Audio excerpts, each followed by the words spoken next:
সুপ্রিয় দর্শক, আসসালামু আলাইকুম।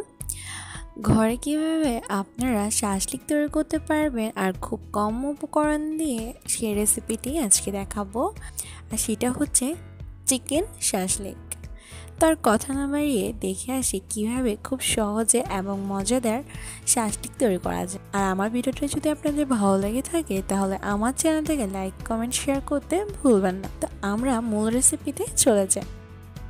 আমি এখানে 500 গ্রাম মুরগির মাংস নিয়েছি আর আমি এটাকে মিডিয়াম কাট করে কেটে রেখেছি।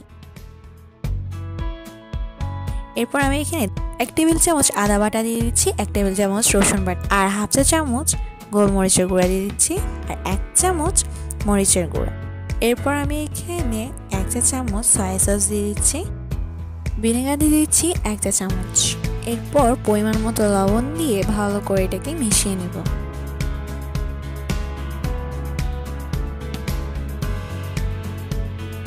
আমার এখানে মরিচের গুঁড়াটা একটু কম পড়াতে আমি এখানে হাফ চা চামচ মরিচের গুঁড়া ব্যবহার করছি। এরপর আবার ভালো করে মিশিয়ে নেব। পর র্যাপিং পেপার দিয়ে এটাকে ম্যারিনেট করে ঢেকে রাখবো 30 মিনিটের জন্য। এরপর আমি শাসলিকের জন্য একটি স্পেশাল সস তৈরি করব। আর সস তৈরি করার জন্য আমি এখানে 1 টেবিল চামচ টমেটো সস ব্যবহার করছি আর 1 টেবিল চামচ চিনি, 1 টেবিল চামচ তেল ব্যবহার করছি। এরপর এটাকে ভালো করে মিশিয়ে নিতে হবে, এমনভাবে মিশাতে হবে যাতে চিনিগুলো গলে যায়। তো আমার মিশানো হয়ে গেছে, আপনারা দেখতে পাচ্ছেন। আমরা এই সসটা শাসলিকের উপরে দিব, তাহলে এটা খেতে আরও বেশি দারুণ হবে।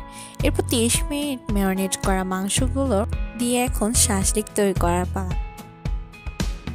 শাসলিক তৈরি করার জন্য আমি এখানে ক্যাপসিকাম ব্যবহার করছি পরিমাণ মতো, তারপর পেঁয়াজ ব্যবহার করছি, এরপর টমেটো ব্যবহার করছি আর আলু ব্যবহার করছি। আপনারা চাইলে এখানে আলু দিতেও পারেন, নাও দিতে পারেন। এটা আপনাদের নিজেদের অনুযায়ী আপনারা নিজেদের পছন্দ মতো সবজি ব্যবহার করবেন। এরপর আমি হাত দিয়ে ভালো করে মিশিয়ে নেব মাংসগুলোর সাথে। শাসলিক তৈরি করার জন্য আমি এখানে কাঠি নিয়েছি আর কাঠিগুলোকে আমি এখানে ভিজিয়ে রাখবো। ভিজিয়ে রাখার পর আমি কাঠিগুলো দিয়ে শাসলিক তৈরি করব। এবার শাসলিক তৈরি করার পালা। আমি এখান থেকে একটা কাঠি নিয়ে এবার শাসলিক তৈরি করব। তো আমি প্রথমে ক্যাপসিকামটা ঢুকিয়ে দিয়েছি আর ক্যাপসিকামটা ঢুকালে আমাদের শাসলিকগুলো স্ট্রং থাকবে। এরপর আপনারা নিজেদের পছন্দ মতো সাজিয়ে নেবেন। এরপর অল্প অল্প করে এরকম করে আমি সবগুলো শাসলিক তৈরি করে নেব।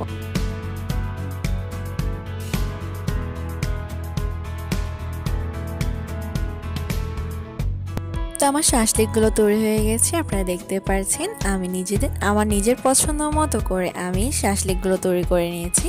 আমি এক এক করে সব শাসলিক তৈরি করে ফেলেছি।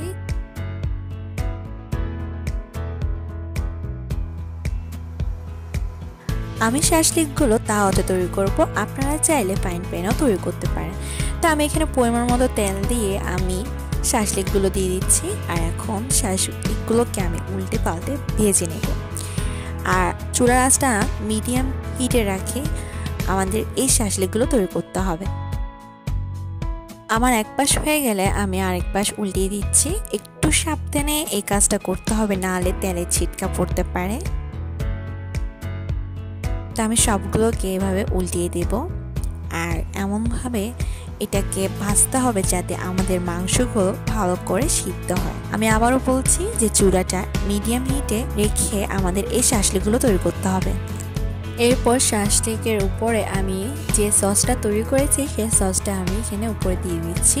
একটু বেশি করে দেওয়ার চেষ্টা করবেন, তাহলে এগুলো দেখতে চিকচিক করে এবং খেতেও কিন্তু অনেক বেশি মজা হয়। কতক্ষণ অপেক্ষা করে আমাদের শাসলিকগুলো তৈরি হয়ে যাবে। তা আমাদের শাসলিকগুলো তৈরি হয়ে গেছে, আপনারা দেখতে পাচ্ছেন যে আমার শাসলিকগুলো একদম পারফেক্টভাবে তৈরি হয়েছে আর দেখতেও কিন্তু অনেক বেশি সুন্দর লাগছে। আর আমি কিন্তু অনেক অল্প সময়ের মধ্যে এই শাসলিকগুলো তৈরি করে দেখিয়েছি। আর আমার ভিডিওটা আপনাদের কেমন লেগেছে অবশ্যই আমাকে কমেন্ট করে বলবেন। তো এতক্ষণ আমার ভিডিও দেখার জন্য আপনাদের অসংখ্য ধন্যবাদ।